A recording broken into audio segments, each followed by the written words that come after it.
دی وخت کې ستاسو په نظر کې دی موجوده حالات کشیدگی دا کم چې پاڑا چنار صدیق کورم ایجنسی دے طرف روان دی یقین مو قابل افسوس انتہی دردناک مناظر تباہی زمون ستاسو میڈیا ور باندې خاموش ده زمون ستاسو حکمرانان زمون انتظامیه در ټوله په هغه لوی تباہی باندې خاموش ده او دا یو ځل نه بار بار دغسې کېږي دا څوم ځل له میاشتو نه زیات شو خلک د حالاتو سره د مشکلاتو سره مخامخ دي زموږ حکومت په آخر ځو کې جنډې به اوچتې کې بس دا من لپاره یقین وکړه هغه ته چې کومه تباهي روانه ده کومه بربادي روانه ده هغه خلک به کوم مشکلاتو سره مخامخ دي که بنیاد یې وګورې تمام بنیاد همدغه شیګان دي مخکې ورځ وه قافله روانه وه د شیو په هغه قافلې باندې ډزې وشوې چا وکړلې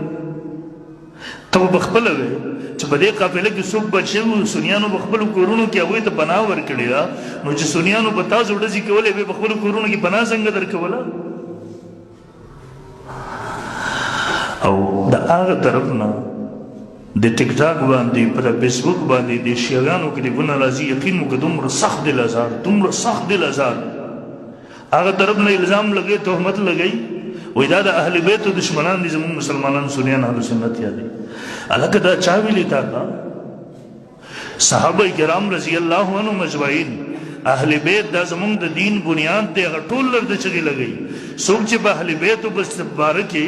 کنزل کوي یا څوک د اهل بیتو ګستاخي کوي یا څوک د اهل بیتو بېادبي کوي یا څوک د اهل بیتو سره بغض لري سنی اهل سنت خو څه کې دغه سړی مونږ مسلمان نه منو سره دغه سړی مسلمان نشي کېدی چې د اهل بیتو سره بغض ساتي لیکن آی روز په صحابه کرامو پسې خو تاسو کنزل کوئ آی روز په صحابه کرامو پسې خو تاسو بدردوئ په مونږ خو ته الزام لګې او یقین وکړه هغه خلک دومره شریف خلک دي دا بله شپه دې تېره هفته کې هغه ځینې پوره لښکر د دیو را روان شو په دا کرم ایجنسۍ کې بګن ورته وایي انتهایي شریف خلک دي هر کال مونږ جلسو له ورځو پروګرامونو ته ورځو یقین وکړه مونږ ته ووایي چې تاسو د دیو نوم وانخلئ چې پسې ونه وایي د شی وپسې مونږ کنټرول کړي هغه خلک تاسو څه مه وایي دیو مبارک نو دا یقین منلی شي چې یو سړی خپل میلمه منع کوي چې ته به بیان کې دیو مه ټارګېټ کوه دیو مه یادوه هغه خلک به په تا پسې څه ووایي لشکرکشي وکړله په زرګونو خلک پرې راغلله اچانک زموږ خلک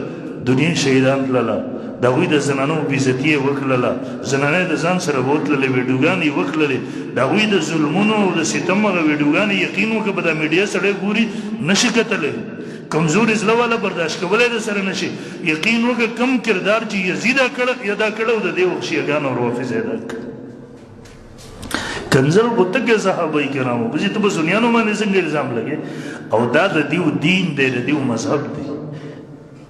په صحابه کرامو پسې بدر د دیو کتابونه کراوالي مونږ سره پوره پراته دي دلته لګوي یقین وکړه هغه دل ازار خبرې د صحابه کرامو مبارکې چې ناقابل برداشت دي تاسو د دیو یو کتاب دی الصافي جز سوم صفحه نمبر 18 د دیو مذهب مشهور کتاب دی هغې کې لیکي ان الذین آمنوا ثم کفروا هغه کسان چې ایمان یې راوړه او بیا د هغې نه پسې بیا کفر کړه او مرتد شوي دي دا کتاب والا څه لیکي و امام گفت ای آیت نازل شد در ابوبکر و عمر و عثمان دا آیات د ابوبکر عمر عثمان په باره کې نازل شوی دی یعنی نعوذ بالله ابوبکر عمر عثمان هغوی ایمان راوړه او د ایمان نه پس واپس مرتد شوي کفر یې کړی نو ستا کتابونه دا د سبق درکوي د دې شیعګانو یو بل کتاب دی کتاب الروضه صفحه نمبر 115 باندې لیکي ان الشیخین فارقا الدنیا ولم یتوبا و ابوبکر او عمر دې دواړو منافقانو دیو کفر کړو د دنیا نه جدا شو توبه نه وستا فعليهما لعنة الله والملائكة والناس اجمعين نعوذ بالله وای په ابوبکر عمر باندې د الله لعنت وی د فرشتو لعنت دی ستا کتابونه ستا